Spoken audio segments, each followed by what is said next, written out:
Some loves are not loud. They don't shout your name in a crowded room. They don't flood your phone with endless messages. Some loves are almost invisible, but invisible does not mean absent. And in the quietest corners of a relationship with an avoidant, there exists a devotion so steady, so carefully protected, you might miss it unless you know exactly where to look. They won't always say it. They won't always show it the way you expect, but they feel it deeply, reluctantly, completely. The invisible thread. Some people show love like fireworks, grand, explosive, impossible to ignore. Others show it like the slow burn of a candle, constant, contained, and quietly giving light. For the avoidant, love is rarely loud. It's not that they don't feel deeply. It's that deep feelings overwhelm their nervous system. They're wired to regulate closeness by controlling how much of it they experience at once. So they adapt. They find ways to love you that keep them safe. Ways that don't set off the alarms in their body telling them they're too close. Even when they are, in fact, deeply attached. This is where their silent acts of devotion live. They might not say, "I missed you so much," after a week apart, but you'll notice your favorite coffee sitting on the counter the morning after you get back. The blanket you always use, already draped over the couch. The tiny, unspoken signs that they were thinking of you long before you walked through the door. It's the invisible thread, the way they weave you into their environment, into their daily life, even when they're not ready to weave you directly into their words. For the avoidant, consistency is safer than confession. Telling you outright how much they love you, that would make the ground under their feet feel unstable. Because the moment it's said, it becomes real in a way they can't control. But keeping you in their quiet rituals, that's love they can manage. That's love they can breathe in without feeling like they're drowning. Here's the paradox. The avoidant may look distant, but they often create more space in their lives for you than you realize. They'll remember the way you take your tea. They'll choose a route home that passes the bakery you love, just in case they feel brave enough to stop and surprise you. They'll fix the cabinet door you mentioned once in passing. They'll keep your side of the bed clear, even if you're gone for weeks. These are not accidents. These are threads, tiny, deliberate stitches in the fabric of connection. The danger? If you're waiting for the words, you might miss the language. Avoidants often speak a dialect of love that isn't verbal. It's tactile, environmental, habitual. And if you only measure love by declarations and physical closeness, you might walk away thinking they never loved you at all. But here's the truth. Sometimes the love you don't see is the most stable love they can offer. When the avoidant makes space for you in their life, quietly, subtly, and without asking for recognition, they are bending their own rules. Rules like, don't get too close. Don't rely on anyone. Keep your independence at all costs. And yet, they are letting you in, one small, silent act at a time. It's not about the grandeur of the gesture. It's about the risk it represents for them. That coffee on the counter, that fixed cabinet, that open space in their bed. Those are little rebellions against their own fear of attachment. It's their way of saying, you matter. You're here, even when you're not here. And they may never realize how deeply those small acts speak. Because to them, this is simply the only way they know how to love, without losing themselves in the process. This is the first layer of their devotion, the one that lives in the everyday, woven so seamlessly into life, that if you blink, you might miss it. But if you slow down and really look, you'll see it everywhere. The risk they don't name. Every avoidant carries a rule book, a silent manual they learned long before they ever met you. It's written in invisible ink. It's written in the language of survival. The first page says, "Don't need too much." The second, "Don't show too much." And somewhere in the middle, love can only hurt you if you let it in too far. When they feel themselves caring for you, their nervous system treats it like an incoming storm. Not because you are dangerous, but because closeness itself triggers old alarms.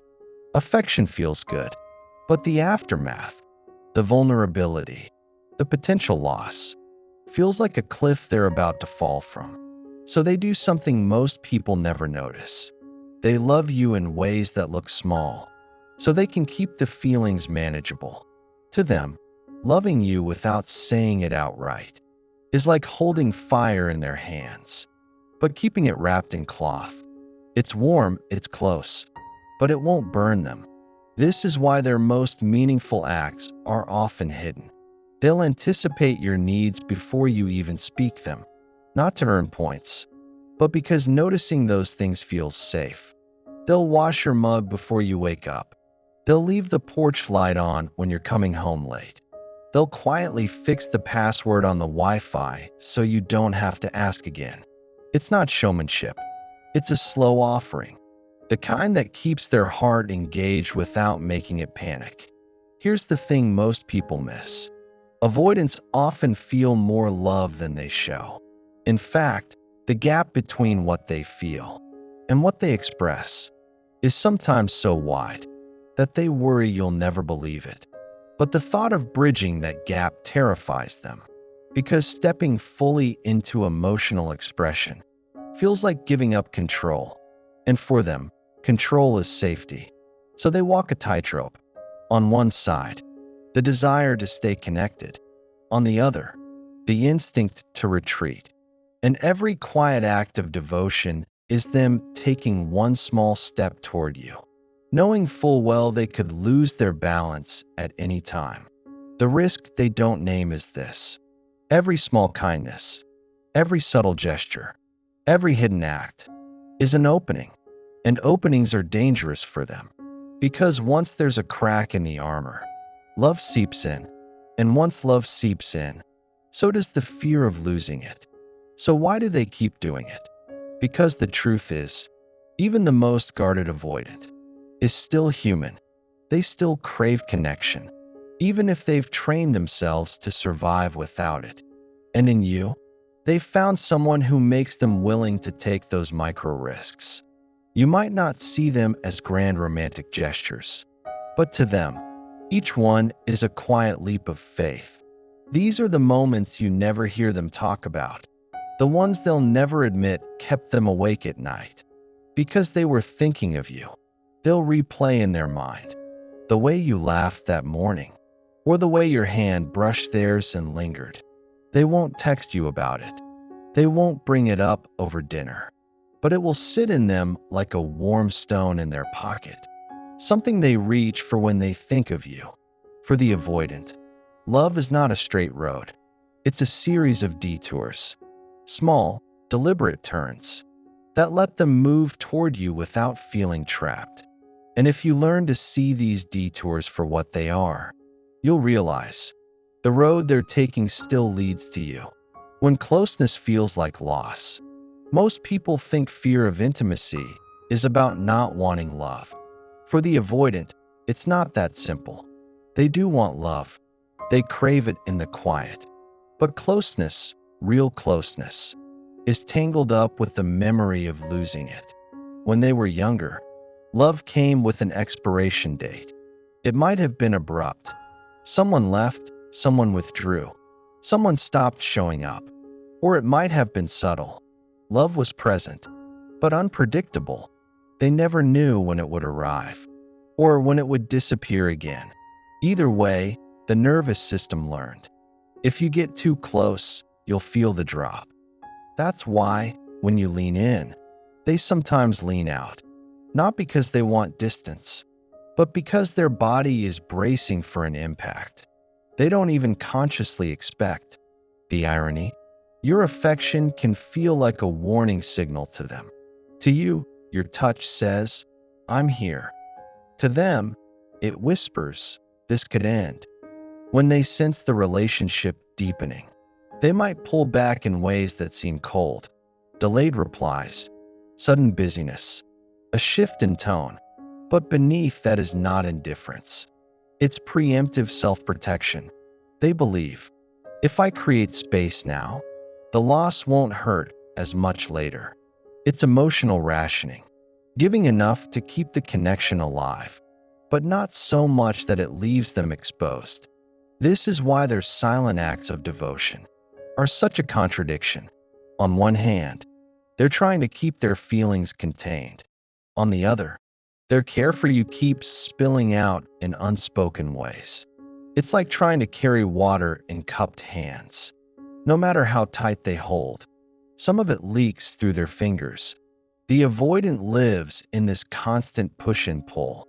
The pull toward love, because you make them feel alive, because you awaken the softer parts they thought they buried.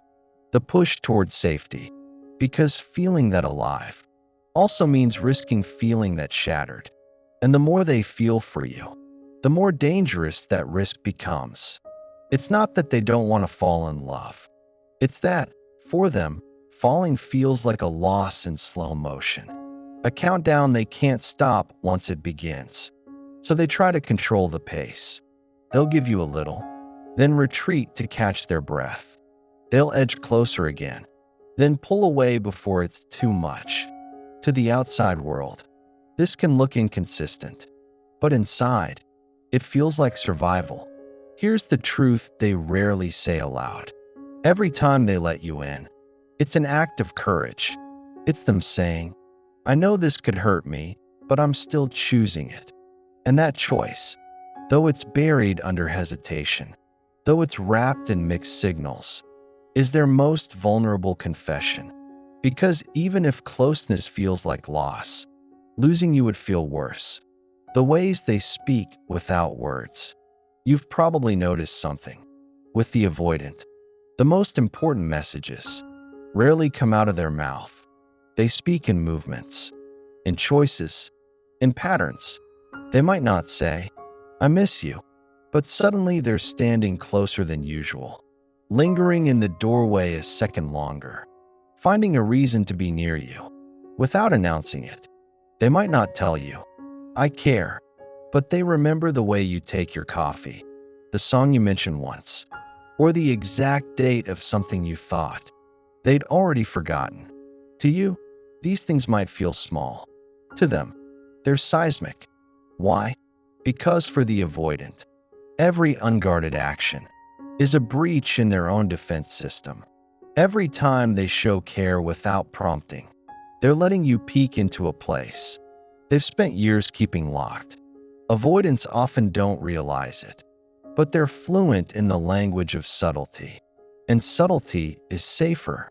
Big words can be replayed, thrown back, used as evidence later. But a quiet gesture, a drive to your house when you didn't ask, an extra blanket folded at the end of your bed, can slip under the radar, safe from scrutiny. If you know how to read these moments, you start to see the invisible thread they keep weaving between you.